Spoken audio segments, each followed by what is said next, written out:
Mis-Santwarju Nazzjonali tal-Madonna ta' Pinu fl-Arpawdex nilqgħukom għal xandira diretta tal-Lezzjo Divina għat-tieni ħadd fi żmien tar-Randan.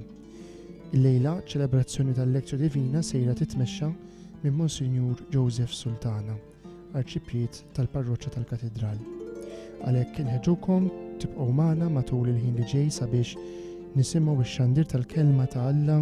Il-Knisja llum fil-liturġija tal-kelma itħabbar il-Vanġelu tat-Trasfigurazzjoni.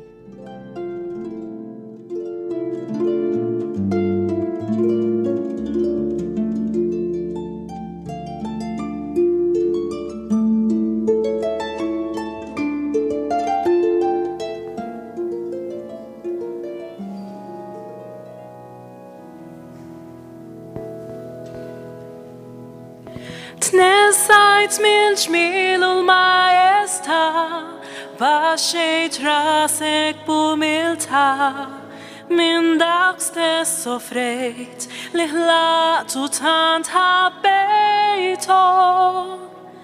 Fuq stess nubit irfajt, meta mittu irxu xtajt, iva saltanint merfuħ fuq l-art wis-sema. Min qalbi rrid inqimek u lej, bimħabtek intirbaħni u fettej, għal dejjem ta' dejjem nibqa' nħobbok. U għani għamilt int waħdek biss, ħajtek tajt biex li liħlist, leħni nolli lejk, Ġesu irrid inqimek.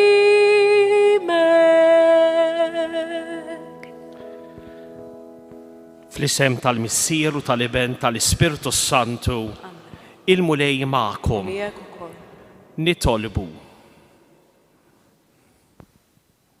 Missier Qaddejs aħna inġbarna hawnhekk sabiex intaffu il-għaġġ li aħna għandna għall-kelma tiegħek. Saffi l-għajnejn tal-qalb tagħna biex nilmħu din il-kelma imlaħma f'ibnek Ġesu, it-triq li trid twassalna għall-milja tal-ħajja. Għatina l-grazzja li nissieħbu miegħu fl-istess triq sabiex flimkien miegħu ngħaddu mill-mewt għall-ħajja l-ġdida tal-qawmien. U li miegħek u mal-Ispirtu Santu jgħix u jsaltan għal dejjem ta' dejjem.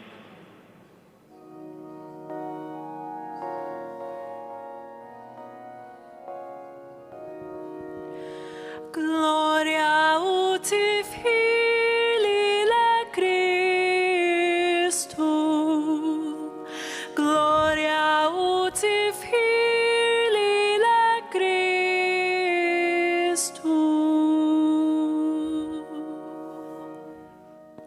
Mill-Vanġelu skont San Mattew. F'dak iż-żmien Ġesu ħamiju lil Pietru u lil Ġakbu u lil ħuh Ġwanni.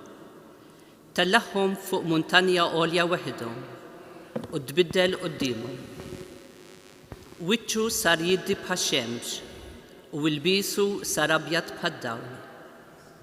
U derulhom Mosè u Elija jitħattu miegħu.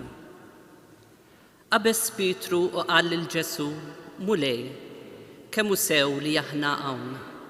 Jekk trid intella hawn tliet tinet, waħda għalik, waħda l-Mosè u waħda l-Elija. Kif kien għadu jitkellem sħaba kollha dawl qattithom.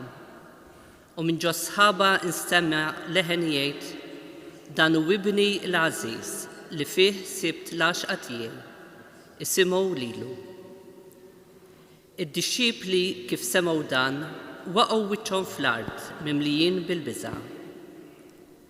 Ġesu resaq lejhom messhom u qalilhom, qumu, la tibżgħux.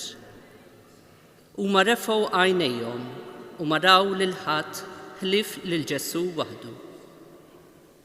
Huma u neżlin minn fuq il-muntanja, Ġesu ordnalhom u qalilhom, tgħidu lil ħadd b'din id-dera, sa ma bin il-bniedem ikun qam mill-imwiet. Il-kelma tal-mulej. It-tifħil lilek Kristu.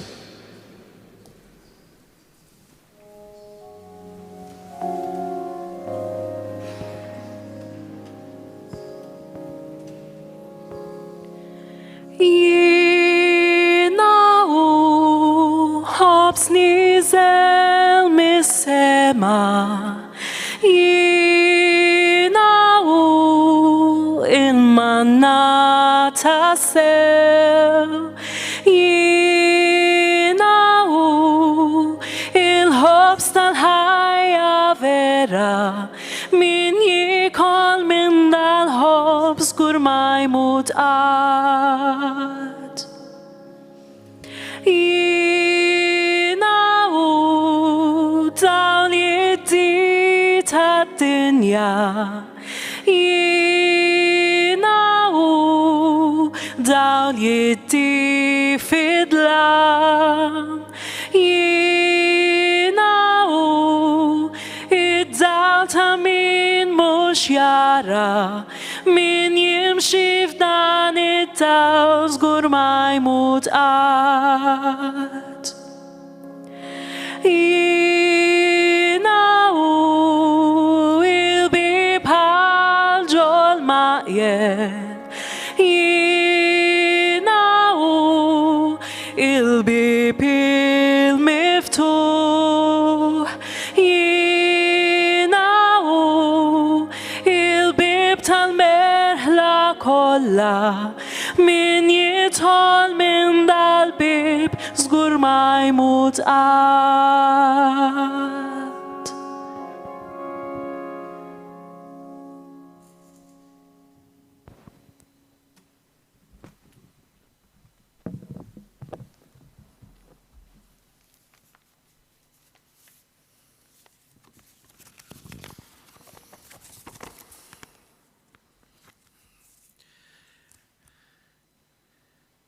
L-Evanġelista San Matteo fil-Vanġelu tiegħu għandu 4 muntanji, 4 oljiet u li jippreżentahomna f'żewġ pari. Il-ħadd li għadda smajna il-muntanja illi Ġesu ġie mtella fuqha mix-xitan sabiex ix-xitan jirbħu bis-seħer tiegħu. U f'kuntrast qawwi ma' din il-muntanja tat-tentazzjoni, illum it-tieni ħadd tar-Randan għandna il-muntanja illi fuqha Ġesu jiġi trasfigurat. Imbagħad San Matteo għandu iż-żewġ muntanji l-oħra, il-għolja tal-Beatitudnijiet fejn Ġesu iħabbar il-vera għena għall-bniedem, u imbagħad għandna l-għolja l-oħra, l-muntanja l-oħra tal-Kalvarju, fejn verament dan id-diskors ta' Ġesu innifsu jippreżentahulna fil-persuna tiegħu, illi huwa ħieni propju għaliex jaraf jinkarna fih dawn il-beatitudnijiet. F'dan it-tieni ħadd tar-Randan allura sejrejn bil-għajnuna tal-kelma ta' Alla indommu it-tieni ħolqa f'din il-mixja li tħallna fija, il-mixja tar-Randan, illi hija mixja ta' katekumenat, jiġifieri mixja sabiex aħna li diġà tammidna snin ilu nerġgħu niskopru is-sabiħ, il-grazzja tal-mamudija tagħna u ngħixuha. Oriġinarjament ir-Randan kien iż-żmien ta' formazzjoni, iż-żmien ta' preparazzjoni immedjata għal dawn l-adulti katekumeni illi kienu sejrin jirċievu is-sagramenti tal-bidu tal-ħajja nisranija fil-velja qaddisa tal-Eid. U f'dan it-tieni ħadd normalment lil dawn il-katekumeni adulti kienet issir dak illi huwa msejjaħ it-tradizzjo simboli, jiġifieri jiġu mogħtija il-kredu, jew aħjar jiġu ikkonsagrati sabiex widnejhom u fommhom ikunu għas-servizz tal-fidi. Kien isir is-sinjal tas-salib fuq il-widnejn u fuq il-fomm. Għaliex il-fidi trid wassalna sabiex immorru lil hemm minn dak li jidher u naslu għal dak li ma jidirx. Immorru lil hemm minn dak li huwa viżibbli, illi aħna tant joġobna u tant nikkuntentaw ruħna fih u tant nifqu fih, biex naslu għal dak li huwa inviżibbli. U Ġesu sejjer wieġeb għal dan kollu f'dan il-mument. Ġesu illi joffri lil dawn it-tliet disċiepli fuq din il-muntanja għolja iċ-ċans illi jaraw dik il-parti li sa issa qatt ma kienu raw. Jagħmel evidenti għas-sensi tagħhom dik il-parti, dik il-verità sħiħa dwaru nnifsu li sa issa dawn id-disċiepli kienu għadhom qegħdin isibuha diffiċli sabiex jilqgħu. Għaldaqstant jekk il-ħadd li għadda Ġesu jidher fl-umanità tiegħu, umanità illi hija ippruvata, ittentata, li qiegħda tiġi tipprova x-xitani saħħara bil-proposta tiegħu, imma din l-umanità ta' Ġesu qatt mija merbuħa. Issa illum Ġesu sejjer jurina id-divinità tal-persuna tiegħu. Din id-divinità li tesprimi ruħha fl-umanità ta' Ġesu. Partikolarment id-divin illi l-aktar sejjer jidher fil-mument ta' tbatija. Dak li l-bniedem jott bħala il-falliment għal-bniedem skont Alla, skont dak illi għalina għadu mhuwiex medjat huwa moħbi huwa inviżibbli, skont Alla din hija l-milja tal-ħajja. Il-mument ta' trasfigurazzjoni skont San Mattew jibda billi San Mattew jinnota u jgħidilna 6 ijiem wara. Ovvjament is-silta ġala darba il-lezzjonarju jippreżentajilna bħala silta għall-liturġija iħalli barra din l-indikazzjoni ta' żmien. Għaliex tibda bħalma normalment jibdew is-siltiet f'dak iż-żmien. Imma kiekollna mmorru nqalbu fil-Vanġelu ta' San Mattew, il-kapitlu 17 l-ewwel vers, insibu eżattament dawn il-kelmiet. Wara 6 ijiem.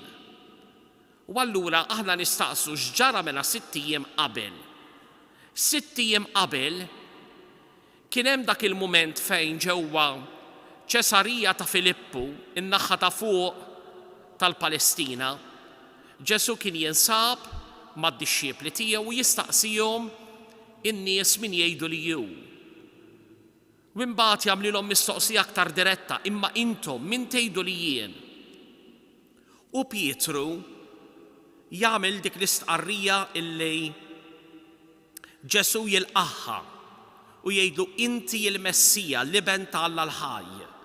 Imma mbagħad Ġesu ikompli billi jagħmel it-tħabbira tal-passjoni tiegħu ħalli jkun żgur illi kulħadd fehem x'tejp ta' Messija kellu jkun. Mhux Messija illi huwa ħakkiem, imma Messija li huwa għaddej.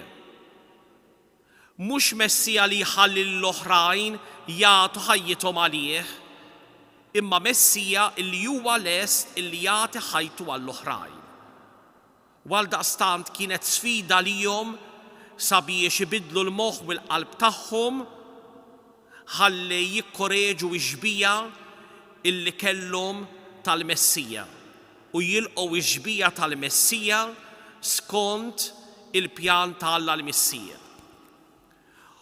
U Ġesu jħabbar il-passjoni tiegħu. Meħtieġ li bin il-bniedem ikun miċħud, ibati ħafna u jaqtaw ilu għal-mewt. U Pietru tant huwa ankrat f'tip ta' Messija li mhuwiex dak li Ġesu qed jitkellem minnu, illi jibda jlum lil Ġesu jgħidlu ma jistax ikun illi inti tgħaddi minn dan kollu. U Ġesu għandu kelma qalila, għallu warrab mi qudiemi ja xitan. Fi ftit kliem inti tfixkila lija. Inti qed taħsibha skont il-ħsieb kurrenti tan-nies, imma jiena għandi fi ħsiebi il-pjan ta' Alla. Inti qed tieqaf fuq dak li jidher, imma li jiena marbut b'relazzjoni ma' fita fide ma' missieri, jiena rrid nasal għal dak li mhuwiex immedjat, għal dak li ma jidirx, għal dak li huwa inviżibbli. L-offerta sħiħa tiegħi tal-imħabba anke fid-tbatija tas-salib. U allura 6 ijiem wara Ġesu ħamiju lil Pietru, anzi eżattament San Mattew jgħidilna ħa il-Pietru bl-artiklu biex verament b'mod enfatiku l-Evanġelista jurina illi Pietru verament Ġesu riedu jkun hemmhekk preżenti għal din ix-xena u lil Ġagbu u lil ħuħ Ġwanni u tellaħħom fuq muntanja għolja weħidhom. Li wieħed jitla fuq muntanja għolja ifisser li wieħed iħalli l-pjanura tal-madwar, il-pjanura fejn tiżvolġi ruħha il-ħajja ta' kuljum, il-ħajja ta' kuljum fejn normalment il-bniedem jirraġuna u jikkuntenta ruħu biss u jfassal il-ħajja tiegħu biss għal dak li jidher, għal dak li huwa immedjat, bil-konsegwenza illi ma jollejx il-ħarsa tiegħu il fuq biex jilqa il-pjan ta' Alla. U allura Ġesu itellaħħom fuq din il-muntanja għolja. Li titla fuq muntanja għolja skont l-Iskrittura jfisser illi inti toqrob lejn Alla. Tħalli wara spallejk dak li huwa tal-bniedem u tidħol fl-isfera ta' Alla. Fl-Antik Testament għandna kemm il-darba il-bniedem ta' Alla illi jitla biex jiltaqa' ma' Alla biex iġarrab esperjenza mill-qrib ta' Alla billi jitla fuq muntanja għolja. F'dan il-każ San Mattew jenfasizza u jgħid illi waħidhom. Jiġifieri dak li sejjer jiġri huwa xi ħaġa importanti ħafna ta' ċerta intimità. B'tali mod u manjiera li Ġesu ma setax illi jesponija quddiem kulħadd għax faċli jiġi miżinterpretat, mhux mifhum, jiġi interpretat b'mod żbaljat. U allura waħidhom fuq muntanja għolja flimkien ma' dawn it-tlieta. U tbiddel qudiemhom.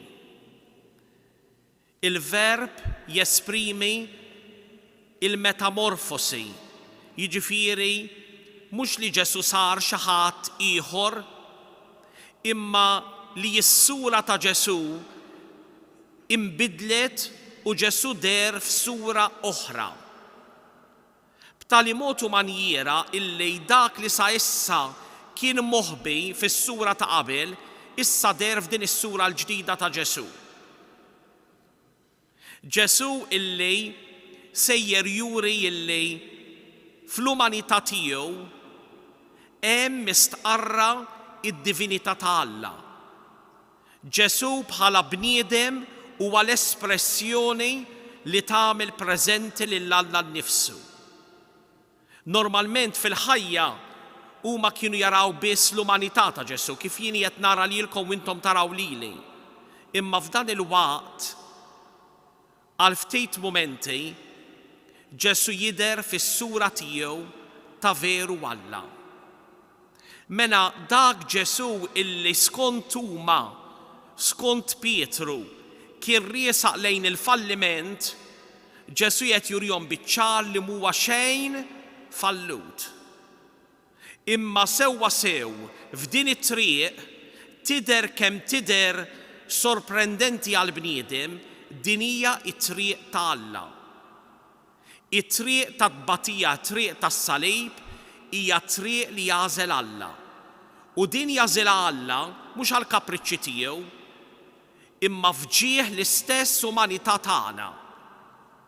Għax l-umanità tagħna tista' tasal biex tesprimi l-isbaħ imħabba jekk kemm il-darba hija tkun lesta li tbati. U jekk hija tkun lesta li tbati u tasal biex tesprimi l-isbaħ imħabba, allura l-bniedem ta' bil-ħaq ikun bniedem. Il-bniedem ikun irnexxa. Il-bniedem ikun qiegħed iduq il-vera ħajja. Dan hu li Ġesu qiegħed idewwaqhom f'dan il-mument. Ara taħsbu li Ġesu kien qiegħed jagħmel xi miraklu fuq innifsu. B'tali mod u manjiera illi id-dixxiepli l-oħra inkluż aħna nistgħu ngħiru għal dawn it-tlieta li raw dan kollu. Ġesu kien qed jesprimi il-misteru li mhuwiex biss tiegħu, imma il-misteru ta' kull bniedem li huwa maħbub minn Alla. Kull bniedem li jgħod lilu nnifsu bħala iben ta' Alla. Il-bniedem li verament huwa misjuq mill-imħabba ta' Alla jara fil-aqqa flimkien dawn it-tlet ħwejjeġ. Jiena lest li nagħti lili nnifsi sal-aħħar, dan nagħmlu għax nemmen li f'dan kollu sejjer nistqar il-vera mħabba, u bħala riżultat ta' dan jiena ħankun tassew bniedem. Jekk kemm il-darba jiena ma nħobbx tant li lest li nbati, jiena għadni fqir fl-umanità tiegħi. Għadni ma nistax ngħid illi doqt is-sabiħ li jiena nkun bniedem. Għadni l-barra mill-ħajja tal-bniedem fil-milja kollha tagħha. Wiċċu sar jiddi bħax-xemx u l-biesu sar abjad bħad-dawl. Ovvjament, din hija l-viżjoni li jraw dawn it-tliet dixxiepli, Pietru, Ġakobu u Ġwanni.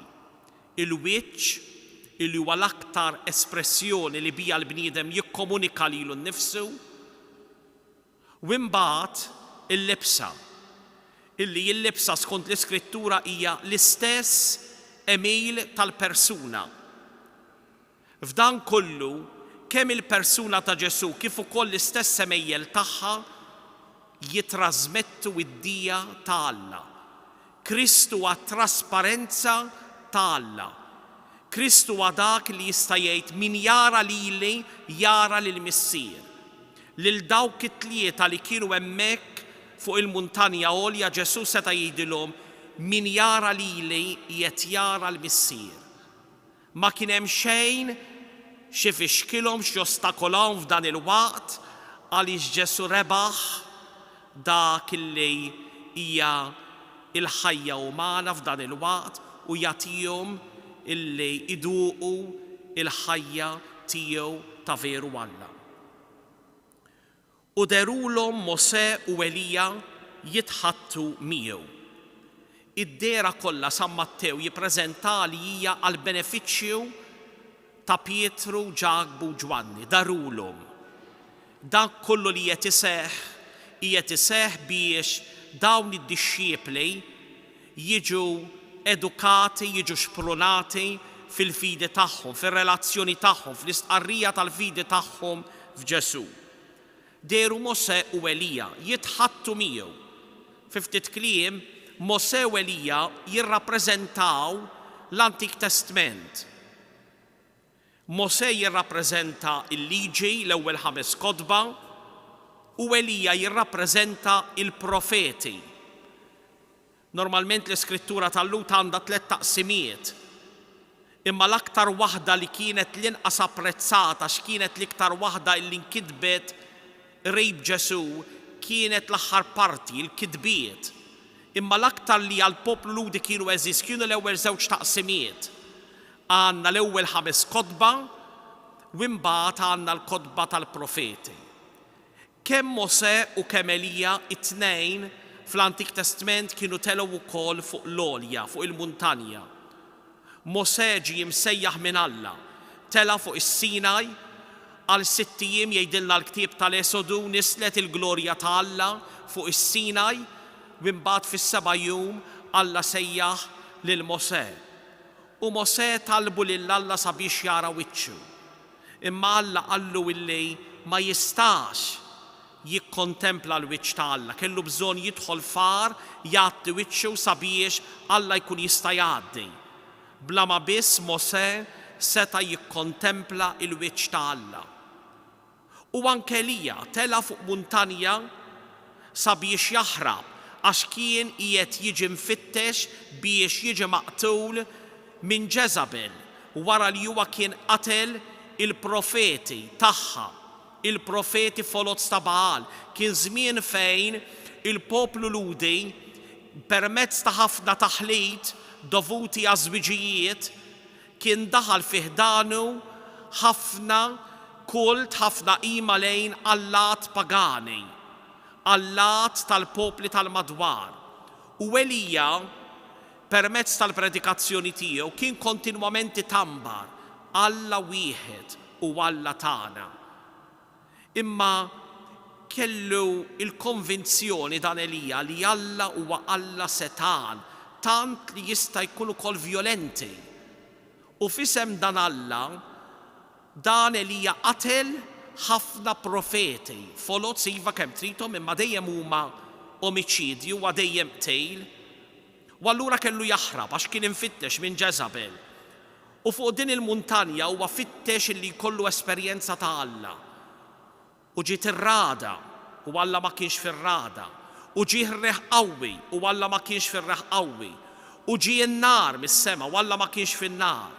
Imbagħad Alla għamel lilu nnifsu preżenti f'din iż-żiffa ħelwa.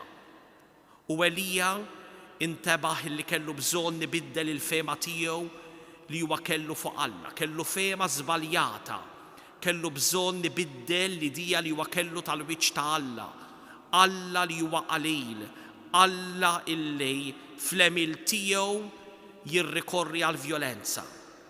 Mose u Elija it-tnejn telgħu ifittxu lil Alla fuq il-muntanja. Issa f'dan il-waqt Mose u Elija jidhru qegħdin verament jiltaqgħu mal-wiċċ ta' Alla u jidhru fi dialogu ma' Ġesu. L-Antik Testament kollu isib it-temma tiegħu fi Kristu. Kristu jdawwa lit-Testament il-qadim kollu. Fl-Antik Testament Kristu għadu moħbi, għadu mbiet, għadu biżdell. Imma meta aħna impoġġu it-Testament il-qadim fid-dawl ta' Kristu t-Testament il-ġdid, it-Testament il-qadim jiġu mifhum bħala profezija li qiegħda titwetta f'Ġesu.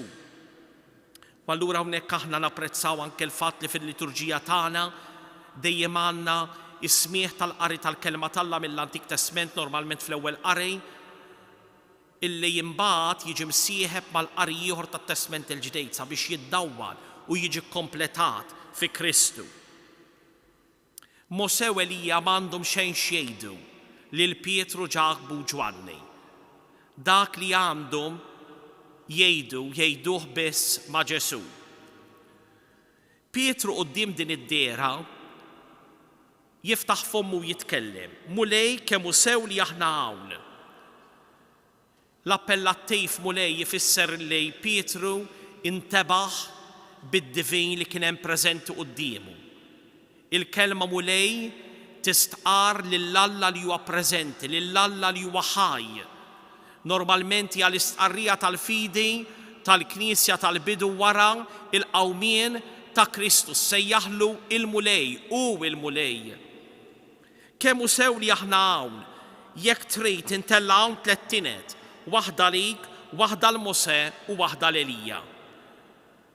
Pietru jidher li jintilef quddiem din id-dera għaliex iż-żbuħija issaħħal lill-bniedem imma jeħel ma l-istess buħija. Tantu hekk illi jixtieq li dan il-mument ma jgħaddi qatt.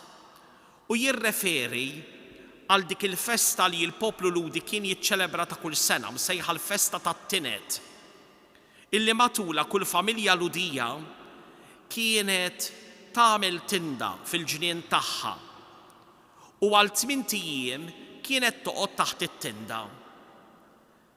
Din b'tifkira ta' dawk l-40 sena illi l-poplu Ludi kien jiġġerra fid-deżert, kien nomadu jiġġerra sakemm daħal fl-art imwieda. Li inti jkollok tinda, li inti tkun qiegħed tikkampja jfisser li inti m'intix marbut ma' dik l-art. Imma inti għadek niexi. U ġala darba mbagħad inti tasal u tissetilja illi mbagħad tista' tibni d-dar tiegħek. Din il-festa tat-Tinet imsejħa hekk u li kienet tiġi ċċelebrata lejn ix-xhur ta' Settembru u Ottubru ta' kull sena, kellhom illum titwemmin li l-Messija kien sejjer jidher f'dawn it-8 ijiem ta' din il-festa. U allura Pietru kien qed jgħid isma' din hija d-dera tal-Messija tagħna. Din hija l-festa tat-tinet. Alla qiegħed juri l-Messija tiegħu.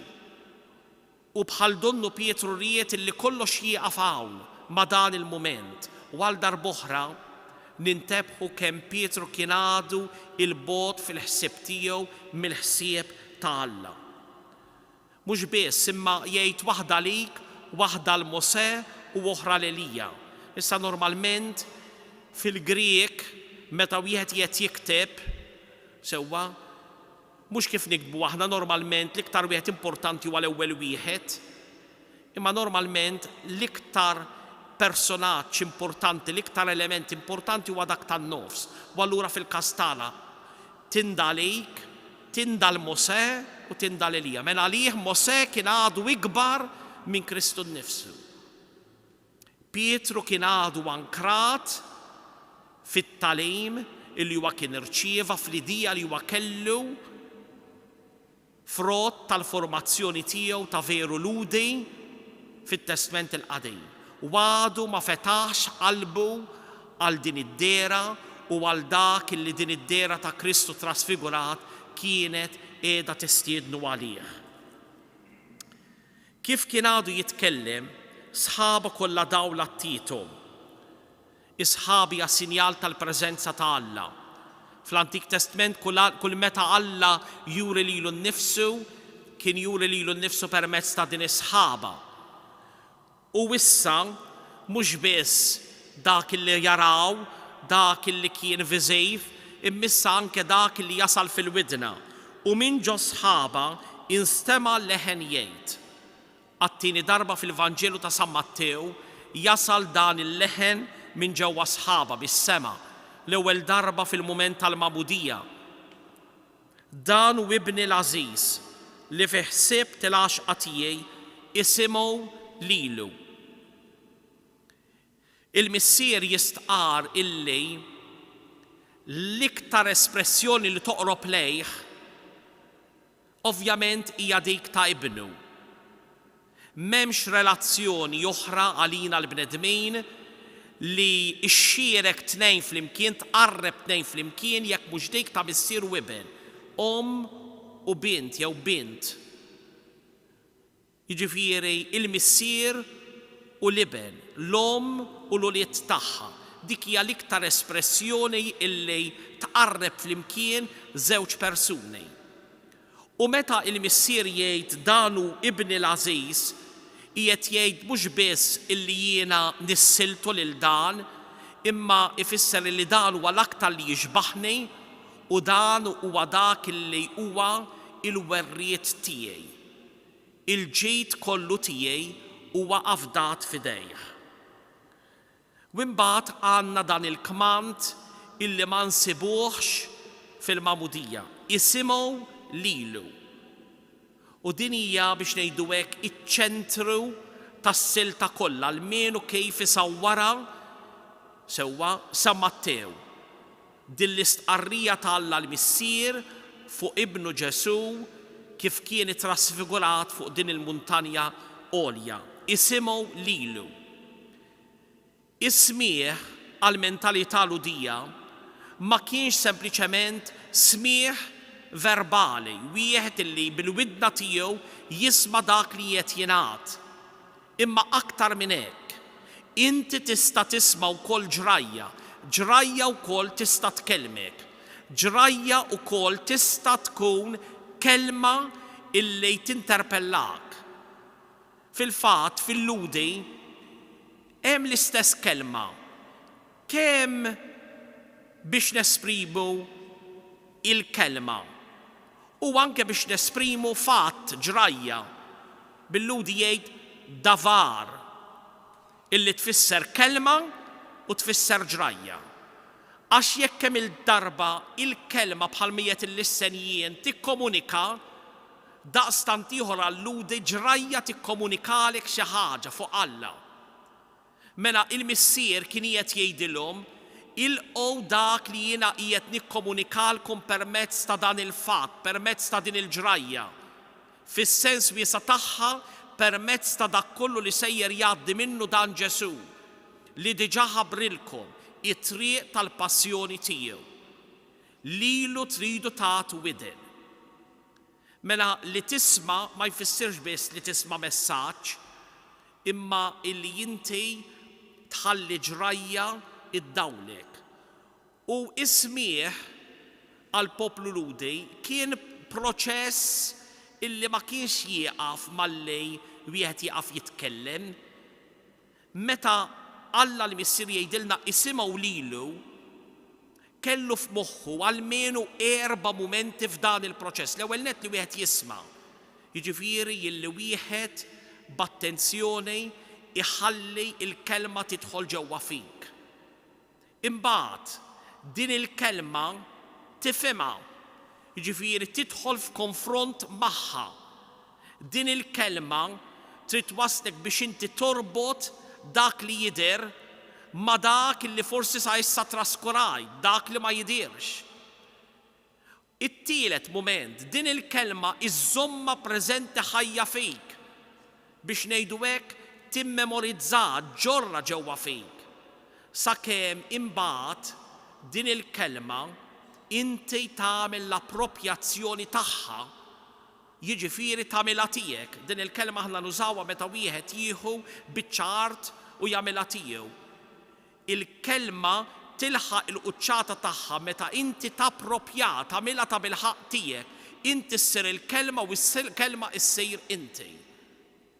Dan huwa li qed jifhem bih Alla l-missier meta jgħidilna isimgħu lilu. Id-dixxiepli kif semgħu dan waqgħu wiċċhom fl-art mimlijin biża'.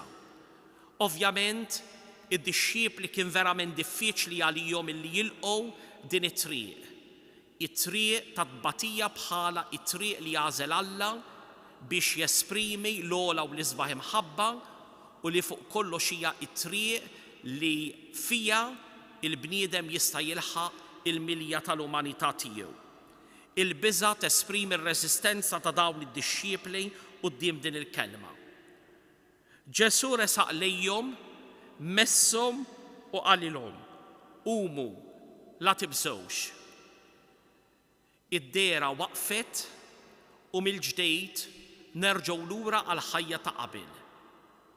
Ġesu jinsab qrib tagħhom, Ġesu joqrob lejhom imisshom, jiġifieri Ġesu jerġa' lura għall-umanità ta' qabel, l-umanità li tesprimi ruħha permezz tas-sensi tagħha u jgħidilhom dawn iż-żewġ kelmiet: qumu. Fi ftit kliem, din l-esperjenza trid tirxuxtakom minn ġewwa, trid tbiddel il-konvinzjonijiet tagħkom, trid tbiddel il-viżjoni tagħkom fuq dik it-triq li jiena sejjer naqbad. U fuq kollox la tibżgħux. Il-biża' huwa dak l-istint uman li kapaċi jipparalizza lil bniedem meta huwa jiġi biex ikollu u jagħti l-fiduċja tiegħu lil Alla. F'dan il-każ li jiena nagħti l-fiduċja tiegħi lil Alla u naqsam miegħu din l-istess triq ta' tbatija, konvint għalkemm għaddi ma nistax nara li din it-triq sejra twassal għal-milja tal-ħajja. Kif refgħu għajnejhom u maraw lil ħadd ħlief lil Ġesu waħdu. Għal darb'oħra San Mattew jesprimi li huma kienu qegħdin jixtiequ li mank li jaraw anke mill-ġdejt lil Mosè u lil Elija. Imma Kristu waħdu, Kristu huwa it-triq għalihom. Huma neżlejn, jiġifieri huma jirritornaw lura lejn il-pjanura, lejn il-ħajja ta' kuljum, Ġesu ordnalhom. Ġesu jitlob minnhom bordni bi kmand dan u qalilhom: tgħidu lil ħadd b'din id-dera sa ma bin il-bniedem ikum qam mill-imwiet. Fi ftit kliem, ħallu din l-esperjenza fil-fond tal-qalb tagħkom u tesprimuha ma' ħadd qabel ma tkunu ta' bil-ħaq ġarrabtuha, qabel ma tkunu ta' bil-ħaq ivverifikajtuha. Wieħed jista' jsir evangelizzatur, wieħed jista' jitkellem fuq Ġesu Kristu jekk kemm il-darba jkun ġarrab lil Ġesu Kristu. Altrimenti, wieħed mhux sejjer jitwemmen jew sejjer jiġi mifhum mod ħażin. U allura Ġesu jgħidilhom mod ċar sabiex jistennew ħalli dak kollu li ġarbu fuq din il-muntanja għolja verament ikunu jistgħu iduquh b'mod sħiħ fil-qawmin tiegħu meta l-umanità tiegħu sejra tidher fl-aqwa espressjoni tagħha. U dak li hu tal-bniedem jidher f'dak li huwa ta' Alla u dak ta' Alla jidher f'dak li huwa tal-bniedem fil-qawmien. Il-bniedem illi irid jgħaddi mill-mewt u permezz ta' Kristu akkwistajna tifsira ġdida għal din il-mewt. Il-mewt li mhix it-tmiem, imma l-mewt illi tabilita lilna tatina l-qawwa tatina l-ħila biex nidħlu fil-milja tal-ħajja. Għal Ġesu għad-disċiepli tiegħu il-mewt jagħta benefiċċju għall-ħajja. Kontradizzjoni kbira. Imma il-mewt hija ta' benefiċċju għall-ħajja li jiena mmut għalija nnifsi u għall-oħrajn għal dik il-kelma li żejda li kont se ngħid dik hija ta' benefiċċju għalija. Għaliex f'dak il-mument jiena ħammur lil hemm minn dak li jidher u ħanħaddan dak li ma jidirx. Jiena ħammur lil hemm minn dik iċ-ċaħda u sejjer inħaddan il-vera mħabba. Ejjew nitolbu lil Mulej sabiex matul din it-tieni ġimgħa tar-Randan inħabbirku ħafna ħalli kull wieħed kull waħda minna jitħarreġ ħalli immorru lil hemm minn dak li jidher. Sabiex anke din il-ġimgħa iddewwaqna dak is-sabiħ, dik il-ħajja l-ġdida illi kull wieħed kull waħda minna huwa mixtieq għalija u li aħna nemnu li brieda tajba jekk nimxu wara Ġesu nisimgħu lilu kapaċi verament induquha f'dan il-għid il riesaq fuqna.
Ejjew f'dan il-waqt insejħu lill-Missier tagħna tas-sema u quddiem dan il-pjanek sabiħ li wettaq f'ibnu nitolbu biex anke dan jitwettaq f'kull wieħed kull waħda minna, flimkien nitolbu jinkantaw.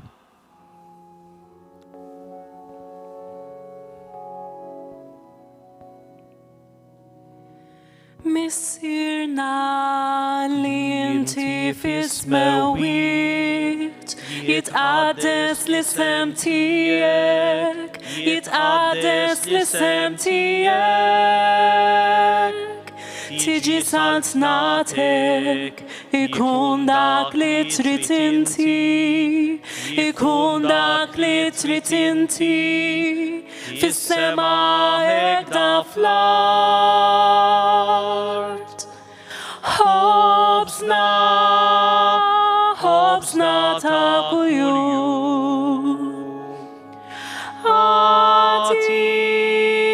Atina llum. Aħfrilna id-dnubi tagħna.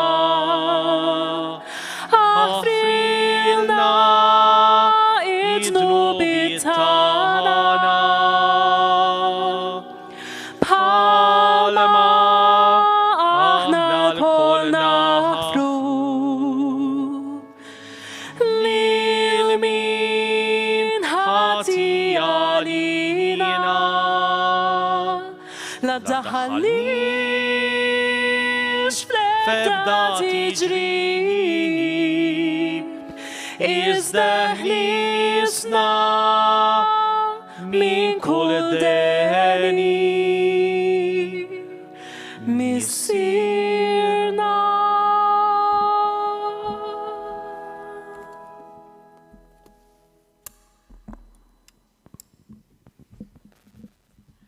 Il-mulej ma'kom, iberikkom u ħariskom Alla li jista' kollox, il-Missier, l-Iben u l-Ispirtu s-Santu.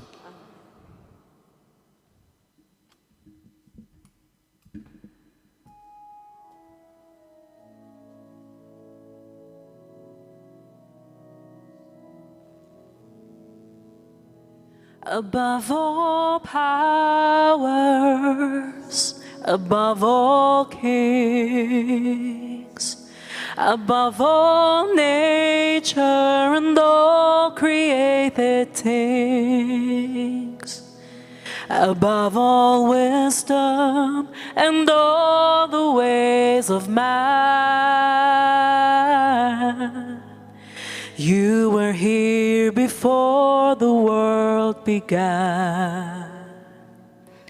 Above all kingdoms, above all thrones, above all wonders the world has ever known, above all wealth and treasures of the earth, there's no way to measure what you're worth. Crucified, laid behind the stone, you live to die, rejected and alone like a rose, trampled on the ground. You took the fall and taught of me above all.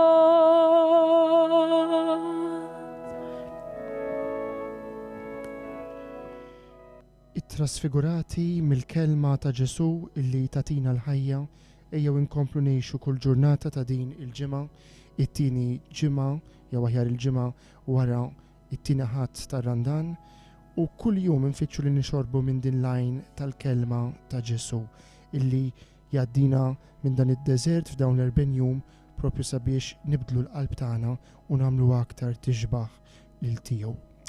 Aħna nirringrazzjawkom illi kontu magħna għal din ix-xandira tal-Lezzju Divina illi nfakrukom dejjem tistgħu issibu u segwu mill-ġdid fuq il-paġni tagħna ta' YouTube u ta' Facebook.